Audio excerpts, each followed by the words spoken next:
Thanks, Megan. This news on Sergeant Bergdahl's time in captivity just broke hours ago, right before I sat down to speak with the men who served with Sergeant Bowe Bergdahl in a 30-man platoon on a tiny outpost in the far reaches of eastern Afghanistan. In a world exclusive, this is the first time these men have been together since they left Afghanistan. We are joined now by 6 members of Bowe Bergdahl's platoon. Guys, thank you all so much for being here. I want to start with you, Evan Buteau, because you were the former sergeant. You were the team leader of the team that Bergdahl was on. What do you make of this latest reporting by James Rosen that he had converted to Islam, that he fraternized openly with his captors, and declared himself a warrior for Islam, at least by August of 2012? Well, initially after he left, we knew that he had deserted. We knew that he was trying to find the Taliban, or trying to find someone who could speak English so he could talk to the Taliban. I mean, that was known to us at the time when we were on the ground right after he left. But trying to find somebody who speaks English and can connect him with the Taliban could mean, you know, he had some God complex, he wanted to go solve the war. It doesn't necessarily mean he's getting ready to go collaborate with the enemy against the United States. Exactly, and at this point, we're still going to have to listen to his side of the story at some point. I think that's right now, America wants to hear what he has to say. Raise your hand if you think he deserted. Wow. Raise your hand if you have some question about whether he deserted. Wow. All right, go ahead, finish your point. So, once he got with the Taliban and got connected with them, at that point, what happened after that, we don't know, and we're going to have to wait for his answers. Now, what's coming out now about him converting to Islam and those things, we all heard those reports too. We're all still in the Army and everything. When you think of him in captivity for 5 years, and you see that video of him coming home, you know, the Taliban released it. It's a propaganda piece, but nonetheless, it shows him. Mm-hmm.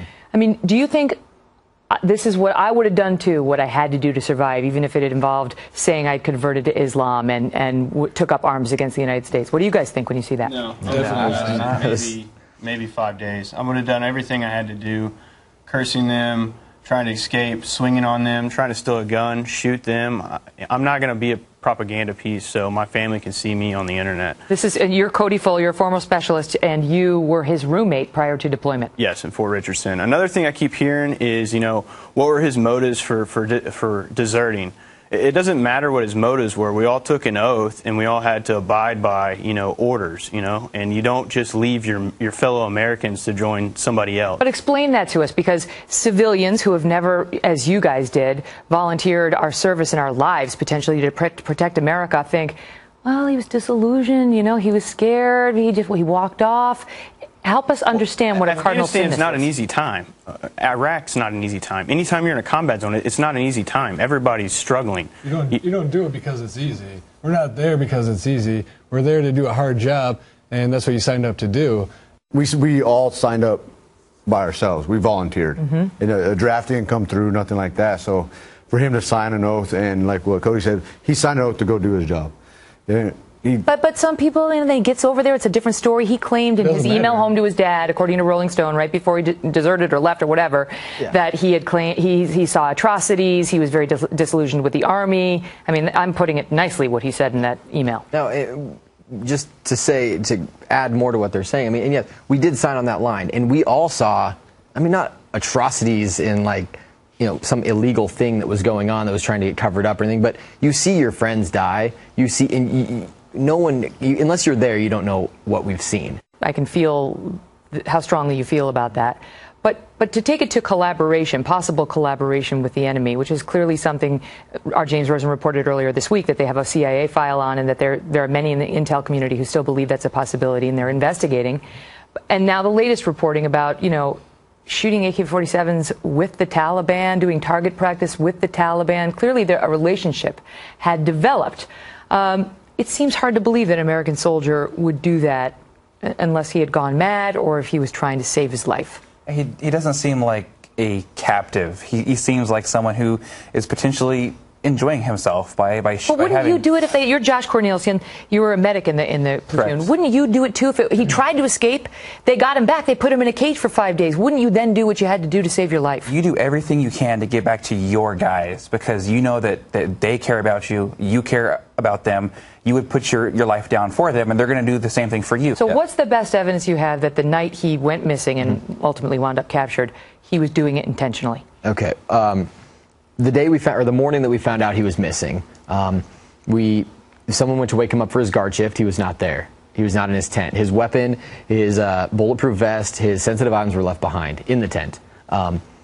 We looked around the small OP we were on. It was the size of maybe 2 acres. Some wire, some areas where anyone could just walk right up. It wasn't like a structured base with walls and a gate. We had trucks fanned out. We had a couple bunkers. That was it. It only took a few minutes to look around and see that he was not there.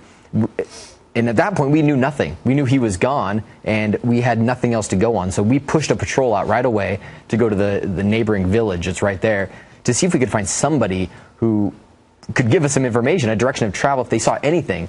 And we got out about 10 feet out of where we walked out, and 2 boys who were walking to school came up to us and said, "Hey, there was an American crawling through the weeds that way," and they pointed us in the direction, and that's the lead we followed because that was the only lead that we had. And I was actually on the patrol too. I was too. They said he has no weapon with him, he has no gear with him. And if you know infantrymen, when we go on patrol, we're slammed with gear. I mean, there's no. So they said that it was weird. He was by himself. You guys are never by yourself.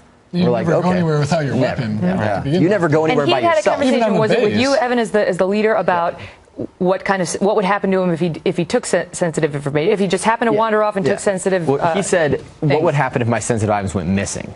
Which is it's a rhetorical question for any soldier to ask, because no one doesn't know the answer to that question. You're going to get in a whole lot of trouble. I mean, everything shuts down. If a weapon goes missing, everything's going to shut down. And how many people here had a conversation with him prior to the night he went missing about I might walk off and go into India someday. I might walk off into the mountains someday. Because I read a few of you did. He said that to me. It was probably a week or 2 prior. We were on a different mission, got stuck up on top of a mountain for about a week or so. And just, sitting around waiting to do our guard shifts or whatever, talking to me, just, making jokes or whatever. And he says, I could just, see myself getting lost in these mountains. I was like, well, I couldn't see myself, here, but maybe in like Colorado or Alaska. So I wouldn't want to, be stuck in the mountains in this country personally. Did he say anything to any of you guys, though, about I'm disillusioned with the war effort? I hate the Army? He never said to me that he hated the Army. He came to me at one point and said that he was concerned and frustrated with the Army's our approach to the war and what we were doing. He said he was frustrated with that. He was a little disappointed in the way he thought us going to war was going to be. We were going to go to war. It was gun battles every day. The war today is not that way. As he said, Cody stated, it's all. We're trying to get hearts and minds, trying to get the right way to go. And he was very. I mean, it was discouraging to him. Yeah. So when the Rolling Stone article came out, we were all kind of like, what? Because the emails... Because it had these devastating quotes from him. Well, the emails, he sent to his father were completely different from what he was saying to people in the platoon about what he felt about the war. He wasn't talking about the horror of being an American. No. He was wanting to do more aggressive stuff, and he was frustrated that we weren't allowed to do it. Do you believe... Because I know you have some anecdotal evidence that a couple of you feel the attacks got worse on your unit after he disappeared and so on. I think everyone would agree that that's clear. And whether that the attacks got worse. But how many of you believe that he had something to do with that? Raise your hand if you believe that.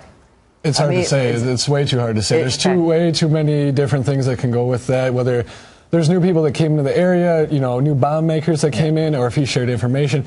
I mean, that's so speculative.